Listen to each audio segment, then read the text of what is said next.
We're here to call for leadership, real leadership that will stop digging our state a very deep debt pit. We cannot afford fairy tale budgeting with smoke and mirrors and gimmicks to balance the state budget anymore. And we certainly can't afford to ignore the pattern of borrow and spend that exists in this state. Many decry the tax and spend, but they neglect to tell you about the borrow and spend pattern. But it is alive and well, and it is a common practice in this capital. I want to pause here a minute and say a word of thanks to Comptroller Susan Combs for the work she's done to spotlight debt, especially at the local level. But I can just tell you that if some of these bills, these transportation bills pass, it will explode debt at the local level. Many of the bills filed are an attempt to fix transportation funding, but they will do nothing but drive the debt down to the local level. That is not conservative, that is not smart, it is not what the people of Texas want, it is not what we need, and it is certainly not what we deserve. That's right. Amen. I also want to thank a senator who gets beaten up quite a bit for speaking out, and that's Senator Kevin Eltife.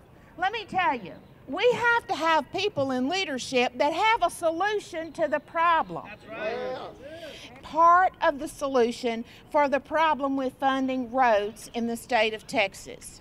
The proper pay-as-you-go funding of road construction can be done with a comprehensive transportation package, which should include state government restructuring to eliminate overlapping duplicated effort. If you don't think there's any overlapping duplicated waste in this building, you haven't run around these halls long enough and read all the documents Terry and I've read. We need to phase out funding for budget items that go beyond the core constitutional responsibilities of the state government. I got a few for you. How about Formula One racetrack? How about we don't hand out corporate welfare out of the back doors here to Fortune 500 companies and to people like Facebook and Caterpillar and all the ones that get the governor's money that he hands out of the Emerging Technology Fund and the Enterprise Fund.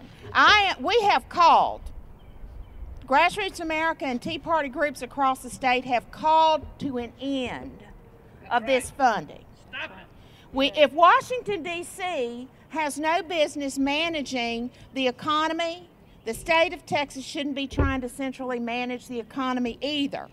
So, getting back to the transportation package, we need to have operational reforms inside of TxDOT.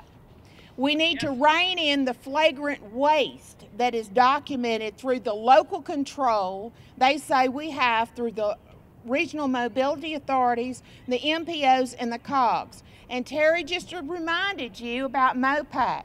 When the bids came in $20 million under what the estimate was, the local control decided to keep the $20 million for enhancements instead of using it to help transportation.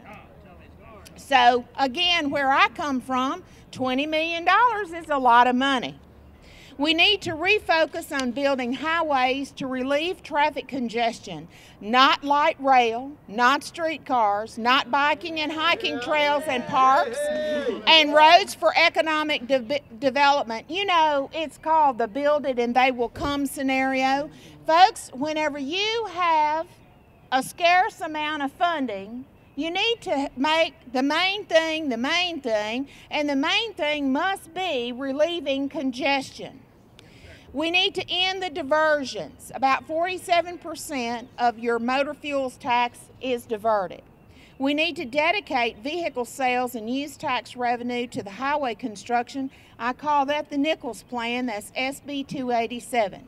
And also part of that, if the voters approve it, would be Senator Eltife's plan, the constitutional amendment.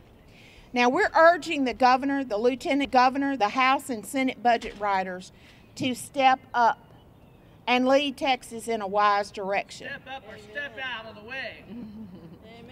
Amen. Thank you for those editorial comments. We are asking them to take our common sense, taxpayer-friendly transportation package and make it work for Texas. And no more use of eminent domain for private gain. No more public subsidies, credit enhancements, or loan guarantees for any type of toll project. We need a comprehensive financial audit of TxDOT prior to the agency's next sunset review in 2015. And why do we need that? To gain efficiencies and to end the practices that are obviously driving up the cost. It's time that we were different here in Texas.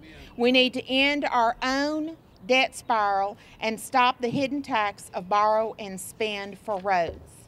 You know, our state officials can lead Texas into a new era of fiscal strength and sound, liberty-advancing transportation policy. So you know what we're really asking for here today, folks? We're looking for a leader. We're looking for someone who's willing to take the lead and work for a better, stronger Texas. Not a Texas that continues to live on a maxed out credit card. Not a Texas that sells off our roads to foreign investors. Not a Texas that heaps more debt and more toll taxes on small businesses, families, seniors, and young people on fixed incomes. And not a Texas that balances its budget on paper and says that's good enough. We can do better than borrow and spend in Texas. The people of Texas deserve better, and they will be looking at debt as a key election issue for the next election cycle. The people in this building who are looking for a job upgrade might need to keep that in mind.